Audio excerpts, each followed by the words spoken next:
Welcome to the IT Career Energizer podcast. For anyone who wants to build and grow a career in IT, develop and improve your strengths and skills, be inspired and motivated by the successes of others, manage your career progression, and achieve your IT career goals. And now, your host, Phil Burgess.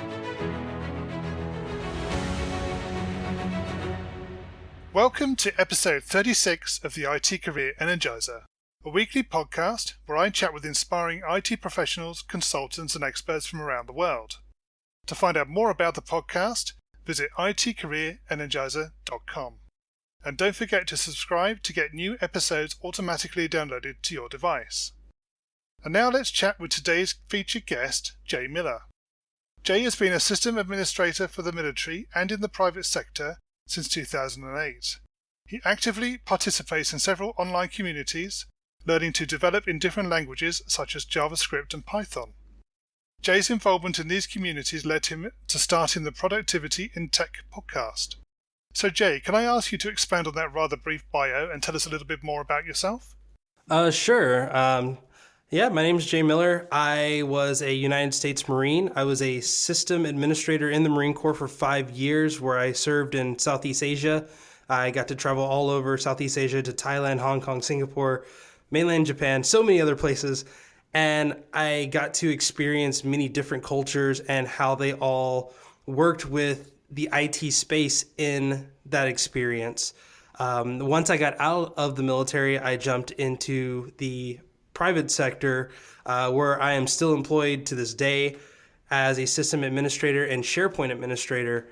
And I am actually actively seeking to make an active career change in the IT field as a developer, which you mentioned. And I have learned the best way to do that is to get plugged in with many online and in-person communities to expand your knowledge without, breaking the bank trying to go into higher learning. It's interesting to hear that you're changing path in terms of your IT career. Is there a particular reason for doing that? I think the biggest reason is, I've traveled a lot, so my wife gets mad at me at times because I'm always wanting to change things. I get bored really easily, and once I feel like I've gotten to a point where I'm comfortable with something, I have to pursue something greater. And for me, I've always been fascinated with making things, especially with scripting and automating and programming. So I said, hey, why not take this on as a full-time commitment? So you're exploring a new challenge. Absolutely.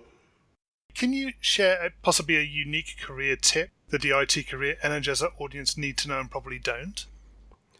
So I'm going to go against the grain a little bit because a lot of people like to go for width when it comes to their knowledge. Really, and I've learned this as an aspiring developer as well as an administrator, most times you're going to have one thing that you're extremely good at. And I suggest that you find that thing and you make it yours. Master it and be the subject matter expert in that one field. Because many people are not sure what they want to get into, so they try a bunch of different things and they feel like they have to know it all. But I've learned if you find that one thing that interests you, the second you find it, become the absolute subject matter expert in that space, and you will be surprised how many opportunities come to you.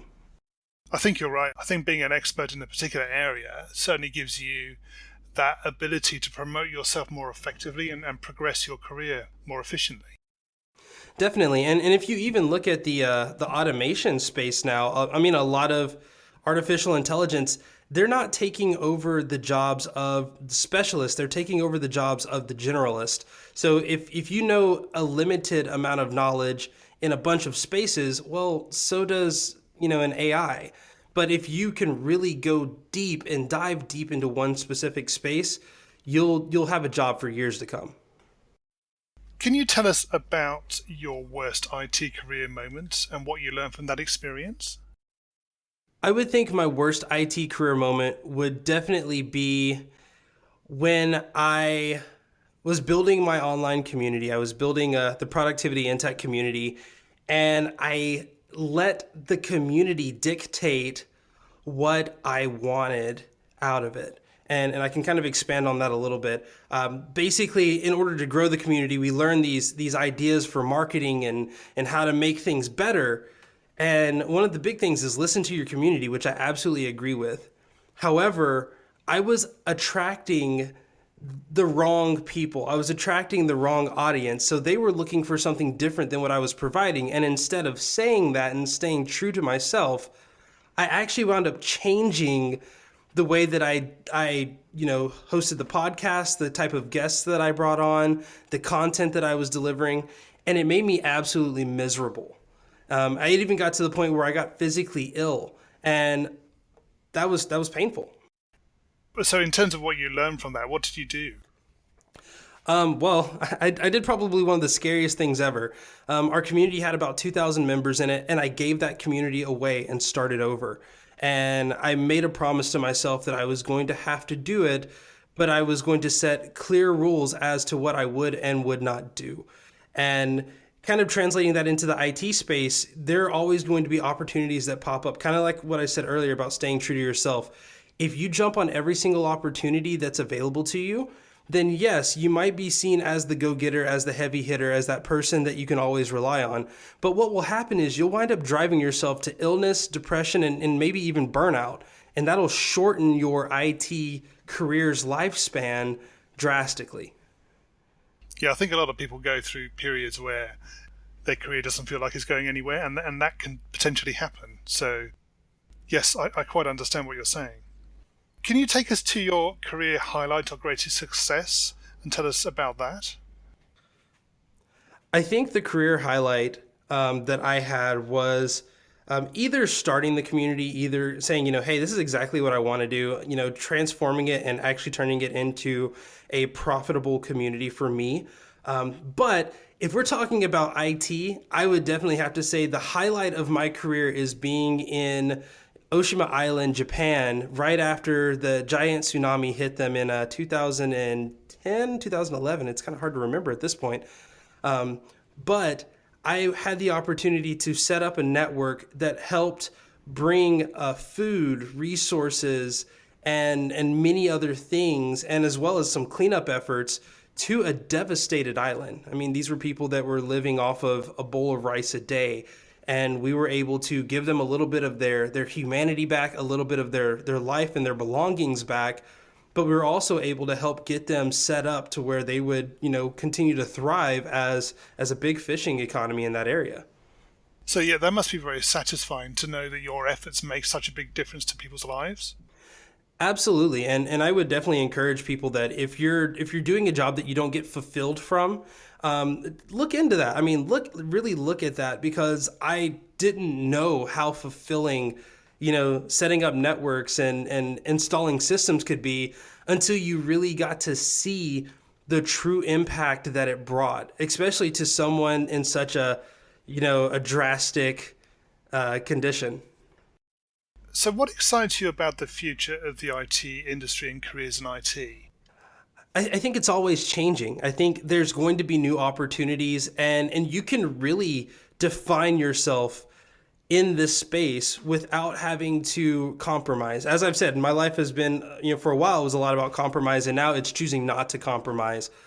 But what I can see now is if you have that one thing that you really enjoy doing, that one thing that really gets you excited, you can work in a space that's centered around the technology of that thing. And even if it doesn't seem like it's a profitable, idea, well, in a couple of years, it might be the next big thing. I mean, look at, the latest, if you look at Uber or Lyft or that economy space, no one was thinking about disrupting the taxi industry, but now it's like the biggest thing ever. And with self-driving cars, with machine learning, all of these things coming up into the space, you can take something that you're fascinated about now, and it could really be that next big thing. The possibilities are endless.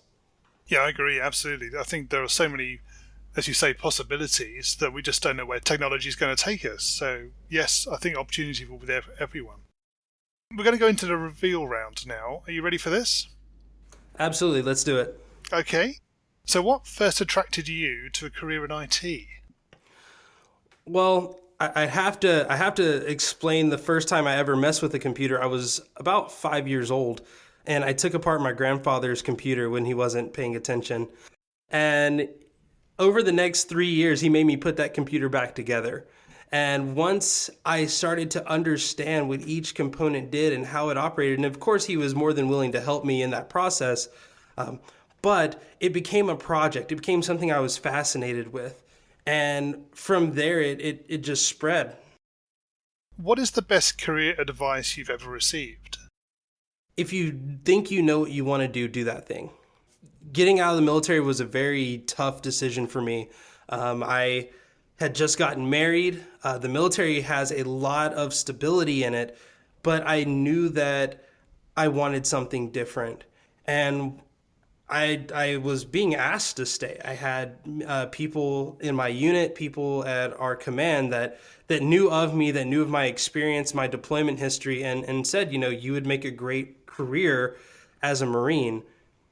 But that's not what I wanted. And when I finally sat down with my direct supervisor, he said, if that's not what you want, then get out now. Because 10 years ago, that had been him in that position. And someone told him, well, it's the best choice and it's safe and it's the best thing to do. And he was still in it, even though I don't know if his heart was truly in it. If you were to begin your career again right now, what would you do? I would have probably gone to college instead of joining the military. I actually did go to college. I dropped out. At the time, I was just immature. I think I would have told myself, hey, let's not try to take calculus, chemistry, and intro to computer engineering all in the same semester. Let's try to break those up and kind of make our course load a little bit easier. But I think I definitely would have finished school. And the only reason I say that, I'm a big proponent of community-based learning, alternative education. I think that there are many great ways to get an education, but I have experienced firsthand the pitfalls of having to rely only on experience and not having that degree, that little piece of paper that says you're qualified to do that thing. What career objectives are you currently focusing on? Well, right now, like I said, I'm making that transition into the development space. So landing that first developer job is a big deal for me. And the other thing is building my community. I've received so much from the communities that I've been a part of that I want to be able to give back to a community in the same way. And what's the number one non-technical skill that has helped you in your career so far? Public speaking. That's such a big deal. A lot of people in the tech space have a hard time conveying what they're trying to explain, especially to someone that's not as techie as they are. So when you're able to explain to not your boss, but maybe the CEO or an operations, manager or someone that doesn't sit around a computer all day and learn the lingo and the jargon, when you can explain it in words that they understand and you can give off a certain confidence and charisma, I've been told I've been hired alone based off of my confidence that I had in myself and my ability to explain things in a way that even the most layman's person could understand. Public speaking definitely is a fantastic skill to have. As you say, particularly in IT where you need to explain concepts to people. And as you say again, where people don't necessarily understand the ins and outs of an IT or technical discussion. So I totally agree. Public speaking is a great skill to have. So Jay, can you share a parting piece of career advice with the IT Career Energizer audience? As I've mentioned this entire conversation, find that thing that you want to do. Say no to everything else other than your family, your beliefs, but say no to everything else from a career perspective. Find that thing and focus on it. Become obsessed with it. Have every single inkling of knowledge that you can grasp of it, but don't wait until you have all of that to start trying. You can always learn more. You will always learn more, but you have to get started. And I know a lot of people are afraid to get started because they don't think they know enough. Trust me, you will learn it in due time, and you will learn it faster than you expected. Go out there, put yourself out there, and get ready to enjoy the rewards of doing so. And finally, what's the best way we can find out more about you and potentially connect with you? So the best way to reach me is on Twitter. My Twitter account is KJAY Miller, and I'm always free to talk, no matter, as long as I'm not sleeping. But I would definitely encourage you to check out productivityintech.com. One of the things that I've been very, very confident about is my ability to encourage, excite, and energize people to do more, to be more of whatever it is they want to be in the tech space. And we have a podcast there, the Productivity in Tech podcast. It's been going on for 2 years now. And we also have a community that I would love for you to be a part of. So if you go to productivityintech.com/join, then you can look at becoming a member of that community. And if you reach out to me first, I even have a promo code I can give you to give you a little bit of a discount. Jay, thanks so much for joining me on the IT Career Energizer podcast today. It's been great chatting with you. Absolutely. I thoroughly enjoyed it. My thanks to Jay Miller for being this week's featured guest. You can find full show notes for the episode on the website at itcareerenergizer.com/E36. Next week's episode will be the last of 2017, and I'll be looking back at the first 8 months of the IT Career Energizer podcast. I'll also be letting you know a little bit about what to expect in 2018, so do join me then. Thanks for listening, and have a great week. Thanks for listening to the IT Career Energizer podcast. To find out more about building a successful career in IT, visit itcareerenergizer.com.